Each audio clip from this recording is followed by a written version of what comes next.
धर्म में सभी देवी देवताओं में भगवान श्री गणेश का प्रमुख स्थान है। श्री गणेश को प्रथम पूजनीय देवता के रूप में पूजा जाता है, इसलिए उनके सामने किसी का भी वर्चस्व नहीं ठहर पाता।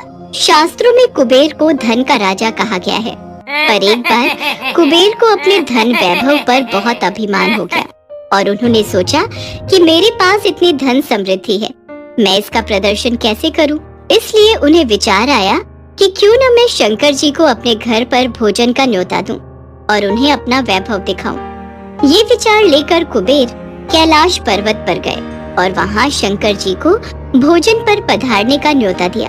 भोलेनाथ समझ गए थे कि कुबेर भोजन के बहाने उन्हें अपना वैभव दिखाना चाहते हैं। प्रणाम भोलेनाथ, मैं आपको सह परिवार अपने महल में भोजन के लिए आमंत्रित करने आया हूँ। देवी पार्वती, मैं जानता हूँ कुबेर हमें भोजन पर इसलिए बुलाने आया है क्योंकि इसे अपने धन और वैभव का घमंड हो गया है और ये हमें अपना धन और वैभव दिखाना चाहता है। अच्छा, तो इस प्रयोजन से कुबेर देव यहाँ आए हैं, तो आप ऐसा क्या करेंगे महादेव जिससे कुबेर का घमंड टूट जाए? कुछ तो करना ही पड़ेगा देवी पार्वती। भगवान शिव और देवी पार्वती मंद मंद मुस्कुराते हुए वार्तालाप कर रहे थे, जिसके पश्चात महादेव कुबेर देव से बोले, मुझे क्षमा कीजिएगा कुबेर, मैं कैलाश छोड़कर नहीं जा सकता। और मैं महादेव के बिना भला कैसे जी सकती हूँ? पर आप इतने आदर से न्योता देने आए हैं तो हम आपको निराश नहीं करेंगे। हम अपने स्थान पर गणेश को भेज देंगे। वैसे मुझे तो बस अपना वैभव प्रस्तुत करना है। बाल गणेश जब इतना धन वैभव ऐश्वर्य और सुख सुविधाएं देखेंगे, कुछ न कुछ तो अपने माता पिता को वर्णन करेंगे ही, इसलिए इन्हें ले जाने में भी कोई बुराई नहीं है। अब ठीक है महादेव, मैं बाल गणेश को अपने साथ ले जाता हूँ। शंकर जी और माता पार्वती ने गणेश जी से कुबेर के साथ जाने को कहा। गणेश जी को भी ज्ञात हो गया था कि कुबेर ने उन्हें भोजन पर क्यों बुलाया है और गणेश जी उनका अभिमान तोड़ने की युक्ति में जुट गए। वे अपने साथ मूषक को भी ले गए।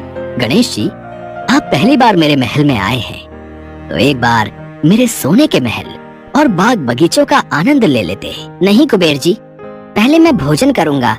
मुझे और मूषक को बहुत जोरों की भूख लगी है।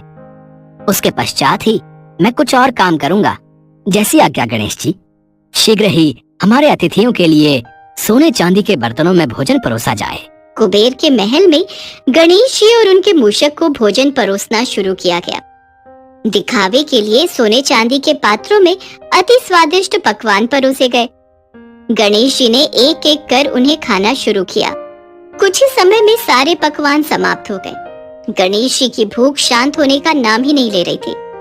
ये देखकर कुबेर मन ही मन घबराने लगे। प्रभु, भंडार घर में सारा भोजन समाप्त हो गया है। अब कुछ भी नहीं बचा जो हम गणेश जी को परोस सके। मुझे और भूख लगी है, मुझे और भोजन परोसा जाए। गणेश जी, अब तो भंडार घर भी खाली हो गए हैं। मैंने आपको पूरे महल का भोजन परोस दिया, अब तो आपको खिलाने के लिए कुछ भी नहीं बचा है।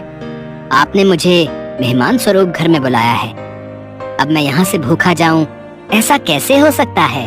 अब गणेश जी ने सोने चांदी के बर्तन खाने शुरू कर दिए। हीरे मोती जवाहरात सब खाने के बाद भी गणेश जी की भूख शांत नहीं हुई। कुबेर परेशान हो गए, लेकिन उन्हें अपनी भूल का भी एहसास हो गया था। घबराकर वो शंकर जी के पास आए और हाथ जोड़कर माफी मांगते हुए बोले, प्रभु, मैं अपने व्यवहार पर शर्मिंदा हूँ और समझ गया हूँ कि मेरा अभिमान आपके आगे कुछ नहीं। मैं आपको भोजन के बहाने अपना धन वैभव दिखाना चाहता था, मुझ में घमंड आ गया था। मुझे अपनी भूल का पछतावा है प्रभु। हे महादेव, गणेश जी को रोकिए, नहीं तो वो मेरा सर्वस्व समाप्त कर देंगे। देवी पार्वती, कुबेर को अपनी भूल का एहसास हो गया है और व्यक्ति जब अपनी गलती की क्षमा मांग लेता है तो उसकी गलती माफ करना सामने वाले का कर्तव्य होता है। आप अपने महल में वापस लौट जाएं कुबेर, गणेश भी वापस लौट आएंगे। देवी पार्वती, आप गणेश की पसंद का भोजन तैयार कीजिए, गणेश की भूख उसी से शांत होगी। गणेश वापस कैलाश पर्वत लौट आते हैं और अपनी माता के हाथों का बना भोजन ग्रहण करते हैं। इस प्रकार गणेश जी कुबेर का घमंड तोड़ते हैं। कुबेर को अपनी गलती का पछतावा होता है और उस दिन से वे घमंड करना छोड़ देते हैं।